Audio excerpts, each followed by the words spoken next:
मैं शुरू करने से पहले आपको एक बात स्पष्ट करना चाह रहा हूं कि इस सीरीज का पर्पस क्या है। पर्पस बहुत सारे होते हैं हर चीज के पीछे, जैनिज्म भी यही समझाएगा हमें आज।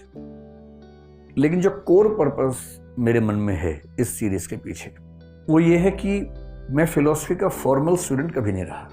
मैंने स्कूल में, कॉलेज में, यूनिवर्सिटी में आज तक फिलॉसफी का एक भी पेपर नहीं दिया हुआ है।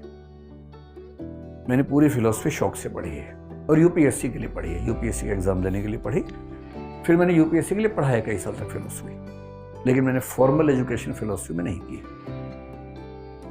जब कई साल पढ़ाया तो मुझे ये महसूस होने लगा कि ये एक ऐसा विषय है, यही नहीं बाकी विषय भी ऐसे हैं, सोशियोलॉजी भी है, साइकोलॉजी भी है।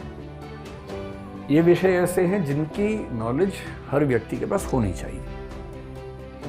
क्यों ऐसा हो कि ये सारी पढ़ाई लिखाई की चीज़ें विश्वविद्यालय में ही महदूद होकर रह जाएं, सीमित होकर रह जाएं, हर व्यक्ति तक क्यों ना पहुँचे। और जब YouTube के दौर में हम रह रहे हैं, जहाँ किसी बात को पहुँचाना इतना आसान हो गया जितना पहले कभी नहीं था, और संयोग से अगर मेरे पास वो क्षमता है, हिम्मत है कि मैं उस पर बात कर सकता हूँ, तो क्यों ना मैं वो सब बातें आसान भाषा में समाज के लिए प्रस्तुत कर दूं। तो मेरा मूल उद्देश्य ये है कि जितनी चीज़ें फिलॉसफी की दुनिया में हैं वो हमारे देश के एक आम इंसान की रीच में हो, उसके पास एकदम आसान भाषा में हो, लेकिन ऑथेंटिक हो, हवाई बात ना हो। तो मैं जो ही बात करूँगा सोर्सेस के साथ करूँगा। उनके जो संस्कृत के, प्राकृत के वाक्य हैं, उन वाक्यों को कोट करते हुए करूँगा। थोड़ा सा उबाऊ हो सकता है, 2-3 घंटे लग सकते हैं।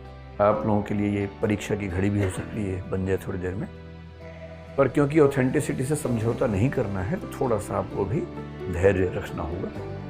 और जितने आपके मन में सवालात हैं, जो भी सवाल हैं, क्वेश्चंस हैं, बेहिचक पूछने हैं, लेकिन अराजक तरीके से नहीं पूछने। जैसे एक टॉपिक पूरा हो मैं कहूँ कि अब आप पूछिए, वहाँ पूछना है।